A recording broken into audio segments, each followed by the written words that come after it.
Now, I'm willing to bet that you're probably like most people and you are obsessed with making your mixes loud. Do yourself a favor. Don't do this.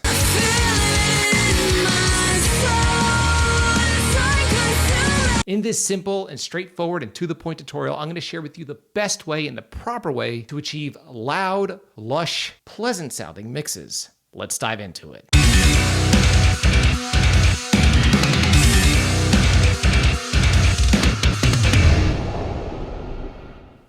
All right, as I clean up the spindrift on my paper towel here, I just want to say that so many people since I started this YouTube channel will send me their mixes, and it's obvious and clear as day that they are just slamming their mix through a limiter or some gimmicky plugin that's supposed to make your mix loud like a professional mastering engineer. Well, I have news for you.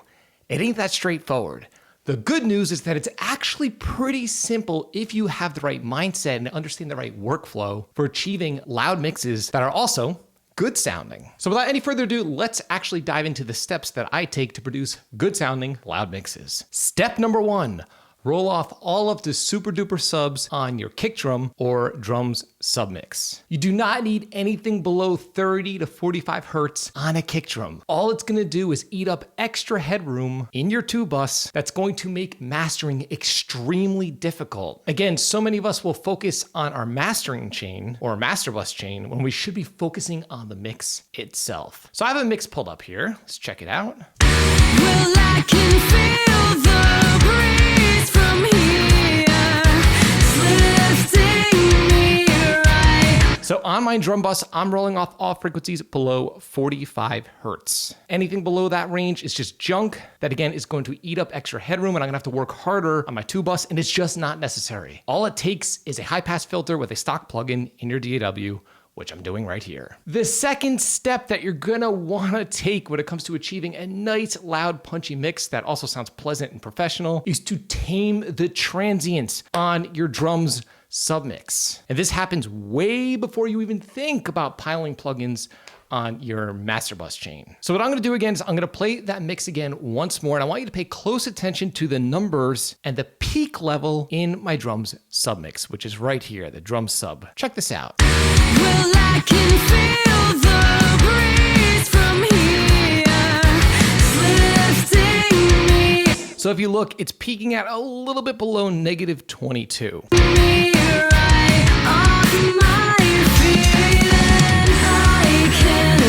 So what I'm gonna do now is I'm actually gonna bypass my clipper / tape saturator. In my case, I'm using the PSP Vintage Warmer. It doesn't matter what you use, but again, you're limiting transient and helping your master bus chain work less hard. So again, I'm going to bypass it and now pay close attention to the peak level in my drum submix.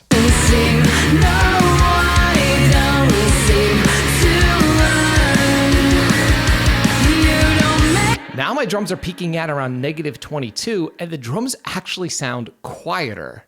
So if I were to push these drums up so they're heard, I'm gonna have a higher peak level and more peaks happening in my mix that's gonna be more difficult to tame on my master bus chain or within my mastering plugin. So again, let me re-engage that plugin here. Make me feel the same way.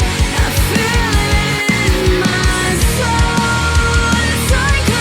So that simple tape saturator / clipper is again reducing transient on my drums, but you don't notice it. Actually, the drums sound louder due to the added saturation and the slightly louder average level, but with the reduced peak level. So as you could see, I'm not even talking about mastering. I'm not slapping some fancy plugin at the end of my chain here or on my master bus. I'm getting it right within the mix itself. Plugin companies don't want to sell you on this idea, but it's how the pros do it, especially in the modern day. Okay, and finally, step number 3, and the mindset that you want to get into if you want to achieve results like this, and it's what I see a lot of people skipping over. Actually, they skip over all of these steps, but especially this one. And it's to be subtle with the processing on your master bus. The trick is to use multiple plugins, each doing very little in and of themselves. There is no one simple fix here. You don't take your entire mix and slam it through a limiter or an overpriced mastering plugin. I'm using ancient plugins and sometimes even free plugins to get the job done. Nothing fancy. So what I'm gonna do here is I'm gonna pull up each of these plugins. First, I have my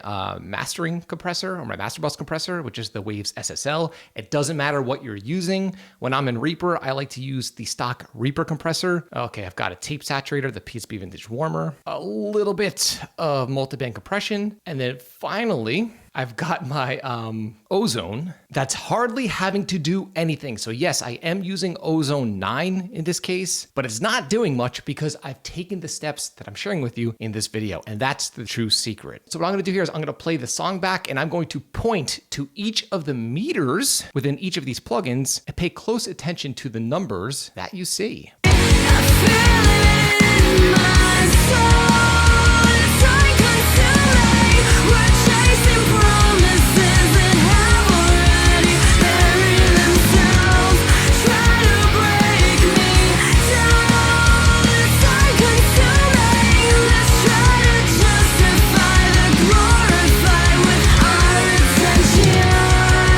So within my master bus compressor, I have only around 2 dB of gain reduction happening. Nothing crazy, not 4 dB, not 8 dB, 2 dB, which is almost inaudible when you hear it by itself. Then within my tape saturator slash limiter, I have a half a dB happening, and it's not a brick wall limiter, it's a soft clipper. So 2 dB, half a dB, and then in my multiband compressor, I have around 2 to 3 dB amongst each of the bands. Now, multiband compression is much different than broadband compression. A different amount of compression is happening within each of the pre-selected bands, and because of that, it's even more transparent. So your ear doesn't detect it as processing when it's this subtle. But again, think about it. This all adds up at the end of the chain. And because of that, within my Ozone mastering limiter, I only have around 2 to 3 dB of gain reduction happening in my limiter. A stark contrast when you compare it to maybe a bedroom producer's chain where they're slamming their mix and you have that awful, harsh, clipped, digital distortion that makes me want to put my head through the wall. It's not a pleasant sound to listen to, and honestly, the average listener will tend to skip your track if there's a ton of harshness happening in your mix like that. Now, I also want to say this and drive this point home. It doesn't matter what plugins you're using. I don't talk much about plugins on this channel, or at least the specific plugins that I use, because it really doesn't matter.